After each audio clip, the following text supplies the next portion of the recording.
안녕하세요. 색카드 놀이 수학의 정경혜입니다. 초등수학의 기초가 되는 수와 연산의 원리를 색카드를 활용하여서 쉽고 재미있고 또 놀이하는 것처럼 즐겁게 공부할 수 있는 방법을 여러분들하고 함께 나누려고 합니다.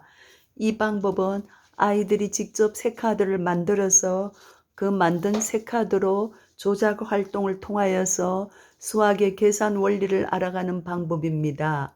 이 방법은 아이들이 역할극을 하거나 또 그림을 그리거나 또 여러 가지 활동을 통하여서 수학의 개념을 스스로 알아가는 학습 방법입니다. 이 방법으로 공부하고 난 다음에 아이들은 재미있게 놀았다고 표현합니다. 수학 시간에 재미있게 놀았으니까 수학하고 친해지겠죠. 수학 시간에 수학하고 친해졌으니까 수학에 대한 자신감이 쑥쑥 붙겠죠. 수학에 대한 자신감이 쑥쑥 붙었으니까 수학 성적도 쑥쑥 올라갔겠죠. 네, 그와 같은 방법을 여러분들하고 함께 나누려고 합니다. 네, 오늘은 혼합산의 원리에 대해서 한번 알아보려고 합니다. 우리는 지난 시간까지 덧셈과 뺄셈과 곱셈과 나눗셈에 대해서 각각 계산하는 방법과 개념 등 여러 가지를 활동을 통하여 알아보았습니다. 네, 오늘은 덧셈과 곱셈이 섞여 있는 경우 어떻게 계산하는가, 또 뺄셈과 나눗셈이 섞여 있는 경우 어떻게 계산하는가, 이런 네 가지 계산이 섞여 있을 때 우리는 어떻게 계산하는가, 그 원리에 대해서 한번 알아보려고 합니다. 네, 그 원리에 대해서 알아보기 전에 먼저 덧셈과 뺄셈에 대해서 한번 복습해 보겠습니다. 네, 덧셈과 뺄셈은 네, 소담이네 집에 별이 2개 있고 보람이네 집에 별이 3개 있을 때 이 두 집의 별을 합하면 별이 몇 개가 될까요? 네, 별이 5개가 됩니다. 이 모습이 바로 덧셈이죠. 네, 그리고 이 전체 별을 합한 것을 다시 소담이네 집에 2개를 돌려줬을 때 보람이네는 별이 몇 개가 될까요? 별 3개가 되는 것이 뺄셈이죠. 그림은 이와 같습니다. 각각 다른 사람의 집의 별입니다. 소담이네 집, 보람이네 집, 각각 다른 사람의 다른 사람 집의 별입니다. 그래서 제가 소담이와 보람이가 각각 다르다고 해서 제가 계속해서 집 그림을 그려서 공부를 했습니다. 네, 이와 같이 여기에서 덧셈을 보기도 하고 또 뺄셈을 보기도 했습니다. 이와 같이 이 그림을 통해서 덧셈과 뺄셈이 역연산의 관계이구나, 이것도 확인할 수 있습니다. 그래서 꾸준히 이 그림을 그려왔습니다. 네, 이 그림을 그리는 가운데 아이들이 덧셈과 뺄셈을 더 잘할 수 있습니다. 얘네들이 역연산의 관계인 걸 알 수 있으니까요. 네, 또 이 그림이 필요한 이유를 다음에 곱셈을 통해서 더 확실하게 알 수 있습니다. 곱셈은 쑥쑥이네 집에 별이 이렇게 흩어져 있습니다. 이 흩어져 있는 별이 몇 개인지 금방 눈으로 알 수가 없어요. 그래서 우리가 이 별을 2개씩 질서 있게 세웠습니다. 질서 있게 세워서 별이 흐트러지지 말라고 묶음까지 했습니다. 그래서 쑥쑥이네 별은 2 더하기 2 더하기 2 더하기 2, 즉 2가 4개, 2의 4배구나. 그래서 2를 묶은 것이 4개라고 해서 2 곱하기 4로 표시한다고 우리가 공부했습니다. 그래서 쑥쑥이네 별이 8개인 걸 알았습니다. 그래서 이렇게 곱셈을 만드는 것을 우리가 공부했습니다. 그러면 이 곱셈 쑥쑥이네 별은 쑥쑥이네 집 한 개, 쑥쑥이네 집에 있는 별을 이런 모양으로 우리가 곱셈으로 만든 것입니다. 쑥쑥이네 집에 있는 별을 이렇게 하나의 곱셈으로 만든 것입니다. 한 집에 있는 별을 이런 곱셈으로 2 곱하기 4는 8과 같습니다. 이렇게 별로 만든 것입니다. 덧셈하고 다르죠.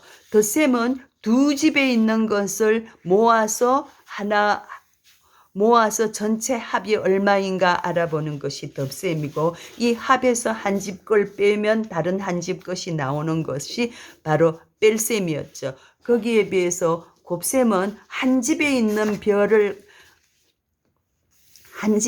별을 보기 좋게 세워가지고 2의 4배가 되는구나. 그래서 8개구나. 그걸 알아보는 것이 바로 곱셈이었습니다. 자, 그러면 나눗셈을 해보겠습니다.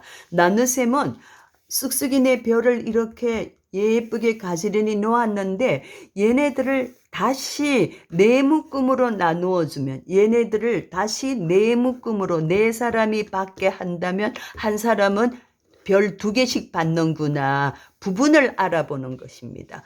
곱셈은 이 부분을 통해서 전체를 알아보는 것, 전체의 곱을 알아보는 것이 곱셈이었다면, 나눗셈은 이 전체를 통해서 부분을 네 사람에게 나누어 준다면 한 사람은 몇 개씩 받을까? 2개씩 받는다.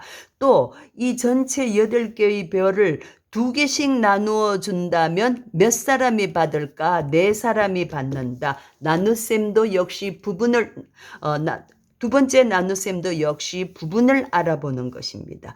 나눗셈은 전체를 두고 부분을 알아보는 것이 나눗셈이고, 곱셈은 부분을 통해서 전체를 알아보는 것이 곱셈입니다. 그래서 우리가 곱셈과 나눗셈의 역연상 관계 그림도 살펴보았지요. 이렇게 해서 곱셈과 나눗셈, 덧셈과 뺄셈 4가지 셈에 대해서 다 살펴보았습니다. 네, 그러면 이번에는 우리가 혼합산을 한번 해보도록 하겠습니다. 네, 자, 그러면 혼합산을 한번 해보겠습니다. 네. 쑥쑥이네 집에, 보람이네 집에 별이 2개가 있어요. 그리고 쑥쑥이네 집에, 얘야, 너는 별이 몇 개가 있니? 그러니까, 이를 묶은 것이 3배 있어요. 그 다음, 토실이네 집에 별이 몇 개 있니? 그러니까 별이 3개 있어요. 그러면 얘들아, 너희들 집에 있는 별을 모두 다 더해보자. 너희 집에 있는 별을 모두 더해보자.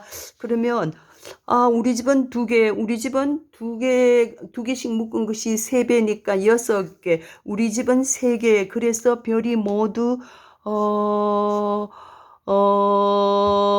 11개가 되네요. 별이 모두 11개가 되었어요. 이제는 집 그림을 그리지 말고 우리가 수학나라 말로 한번 써보자. 2 더하기 2 곱하기 3 더하기 3은 계산을 한번 해보자. 자, 2와 2를 더하면 4가 되고, 4에서 3을 곱하면 12가 되고, 12에서 또 3을 더하면 15가 돼. 15가 되네. 얘가 15가 되네. 얘가 15가 돼. 우리는 집 그림을 해서 하니까 11이 되었는데, 이게 웬일이야? 이거 무슨 일이야? 이게 무슨 일이지? 쑥쑥이가 대답했어요. 얘네가 2 곱하기 3인데, 얘 2 곱하기 3은 얘네 집에서 이루어져야 되는데, 얘하고 더했네요. 얘네 집에서 이루어지는 별인데, 얘하고 더하면 안 되죠. 그래서 얘하고 얘를 더해서 4가 되고 3배를 해주니까 12이 되고, 그래서 또 3개를 더하면 15개가 되잖아요. 안 되죠. 그렇게 하면 안 되죠. 얘 집은 따로 해야 되죠. 얘 집은 6개 따로 해야 되죠. 그렇구나. 얘 집은 얘 집이니까 얘가 이렇게 나와서 얘하고 더하기를 할 수가 없구나. 그렇구나. 그러면 우리가 한번 다시 해볼까? 2 더하기 2 곱하기 3 더하기 3. 얘 집은 얘 집에서 이루어지는 거니까 얘를 먼저 곱해서 6이 나왔어요. 그렇죠. 아까 우리가 이렇게 얘 소담아 너희네 집은 몇 개니? 그러니까 2의 3배입니다. 그러니까 2의 3배 6 나왔죠. 그러고 그 6하고 2를 더하니까 8이 되고 그 다음 그 8하고 3하고 더하니까 11이 되었죠. 그래야 11이 되는 겁니다. 오, 그러네요. 우리가 계산을 잘못했네요. 결국은 이 소담이네 집거는 따로 계산을 해줘야 되죠. 곱셈은 따로 계산을 해야 되지. 이 곱셈이 이렇게 파괴가 되어서 2가 이쪽으로 가면 안 되죠. 곱셈은 따로 계산을 해줘야 맞는 거죠. 그러네. 곱셈을 따로 계산해서 6이 나오고 그 다음에 보람이 2하고 더해서 8이 나오고 그 다음에 토실이 3하고 더해서 11이 나오는구나. 우리가 혼합산을 할 때 곱셈 집은 한 집이니까 따로 계산을 해줘서 따로 먼저 계산을 해줘야 되는구나. 그래 알았다. 우리가 아주 큰 실수할 뻔했네. 아유 참 잘했다. 얘들아 오늘 배운 게 뭐니? 예, 곱셈은 곱셈 집을 생각해서 한 집 걸 생각해서 먼저 계산해줘야 되는 걸 알았습니다. 공부 참 잘했다. 수고했다. 감사합니다.